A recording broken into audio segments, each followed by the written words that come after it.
Ember Island is by far my favorite place in the world of Avatar: The Last Airbender. It's the only place in the Four Nations where you can enjoy the beach and sun, listen to teenagers process their emotional trauma, watch a play reenacting your life story, somehow being both completely wrong and alarmingly accurate at the same time, and get roasted at every corner. Your Zuko costume's pretty good, but your scar's on the wrong side. But one additional thing I like about Ember Island is that it features ice cream. Upon some research, it appears to be a cherry ice cream, which also happens to be May's favorite. To keep up with the theme today, we're going to make a roasted cherry ice cream.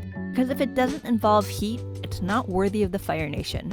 So let's make it. To start, we need the core flavor, which is cherries. Depending on the time, either in season or not, cherries will come in an array of colors and flavor, from sour to sweet to even tart. It's important to note whether the cherries you use are sour or sweet, as this will come into play later as we build the ice cream flavor. First, grab a sheet tray and line it with parchment paper. After you have washed your cherries, you want to carefully remove any stems and then lay the cherries out on the parchment lined sheet tray.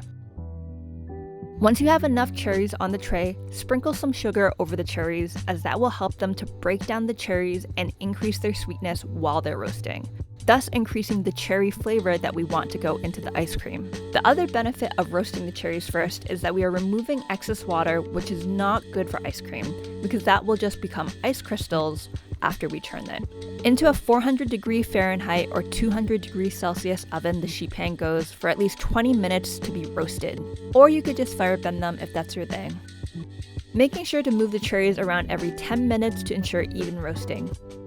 You'll know the cherries are ready once they're blistered and sort of jammy. Once it's done, take the now roasted tray of cherries out of the oven and let it cool slightly. You want the cherries to cool just enough so that you can handle them with your hands, but not too much that you let all that jamminess dry up. Using your hands, I recommend wearing gloves, as handling cherries inevitably involves accidentally dyeing your hands red for the day. Gently squeeze the cherries so that the pits just pop out. If roasted well, the cherry pits will pop out very easily. In a blender cup, place the roasted cherry fruit and jam in, and in a saucepan, place all the cherry pits. Do this for all the cherries you have. And since we don't waste food around here, you can scrape the extra cherry fruit and jam left over from the parchment paper into your blender cup. When that is all done, we'll turn the cherries into a puree by blending it up, trying to get it as smooth as possible. You can sample some of the puree to see how it tastes. Depending on how sour or sweet the cherries are determines how much sugar or other ingredients we put into the ice cream base, because when it comes to flavor, it's all about balance. If it's a little too sour, you can adjust by putting a little lemon juice to tame it down, but for now we'll add a little milk and continue blending just to help smoothen the puree. Now remember, we still have that saucepan of cherry pits. We keep the pits in the base because it's going to be another way to impart and infuse additional cherry flavor into the ice cream. In the saucepan with the pits, we'll also add our ingredients to make the ice cream base. First, we'll also add milk, then we'll add some cream, then we'll add the cherry puree we just made, then some sugar, and a pinch of salt. And can't forget one of my not-so-secret ingredients, milk powder. When dealing with a fruit-based ice cream, you can only take out so much extra water from the added fruit. So milk powder helps to bump up that fat content and richness of the ice cream. Onto the stove this mix goes, trying to manage the heat on low to ultimately infuse some of that cherry flavor and get all the ingredients to mix well enough. Managing the heat to be careful not to get it too hot and boil, as we don't want to actually burn the base. Cherries will range in color depending on type and time of season, but normally they range from a form of purple to reddish pink. So to get that bright red color consistently, as seen on Ember Island, you can add a red food coloring of your choice. I used a natural food color, in this case beetroot powder, to brighten the red but not impart any flavor. Next, into a bowl goes 3 egg yolks that we will whisk.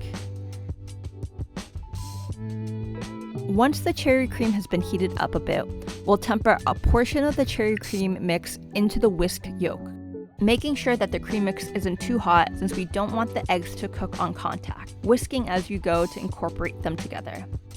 Once well mixed, we transfer the portion of the cherry egg cream mix back into the saucepan with the rest of the batch and place it back onto the stove. Since this is a custard base, back on the heat, we want to cook the base until the custard thickens. Stirring constantly to prevent burning and sticking. You'll know the custard is thickened enough when it coats the back of the spoon and you can draw a line with it. This is at roughly 170 to 180 Fahrenheit. Being careful to manage the heat as we don't want it to boil. Once done, take the custard off the stove and let it cool down. And then using a fine mesh sieve, we'll pour the custard through the sieve into a clean bowl or container that will go into the fridge.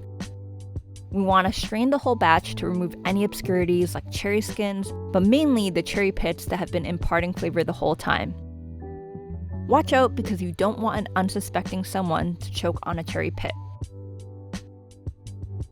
Once you have strained the mix and have a container of smooth custard, cover the surface with plastic wrap and refrigerate it until it's completely cold. I like to cold chill my custard in the fridge overnight for at least 8 hours to help with the later churning and ultimately the texture of the ice cream, but you can do it for less time if needed. It's the next day, so we take the custard out of the fridge and remove the plastic wrap. With a spoon, you can see that the mix has thickened a bit overnight, becoming more custardy. And the red factors seem to become a little bit brighter. This means it's ready to churn.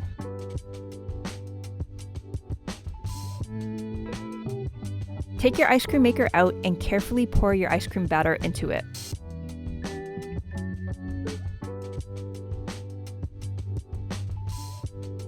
And follow your machine's instructions to churn it until it reaches a soft serve-like consistency.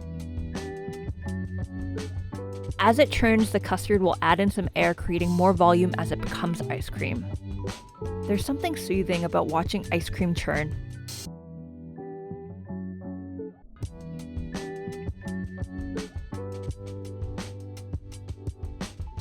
When all is said and done, post-churning, you can see we essentially now have soft serve ice cream. This tastes really good as is, but because it was just freshly churned, in order to get that more classic ice cream texture that can be scooped for a cone, we will have to let it freeze to firm up a little bit more. Transfer your ice cream into a freezable container, and I try to level off the top just to keep it clean. Once I've filled up the containers of ice cream, I like to knock out some of the larger air bubbles.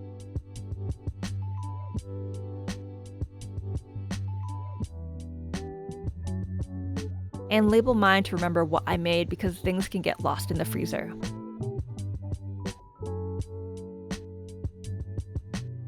Then it can go into the freezer to firm up and freeze for at least 1 hour.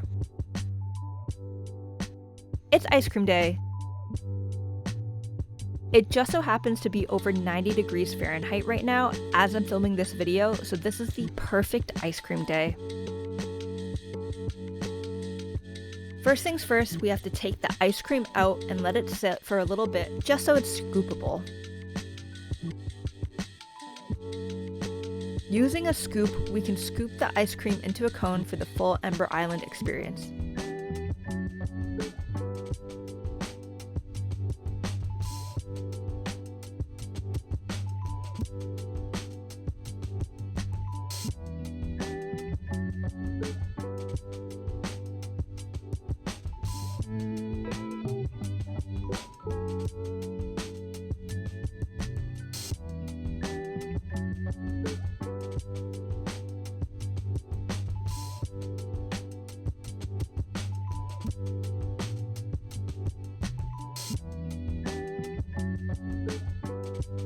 So how does it taste? The roasted cherry ice cream is so incredibly rich and creamy with that deep cherry flavor. Not necessarily overly sweet or cloying. If anything, it's a concentrated level of sweetness balanced with a subtle tartness.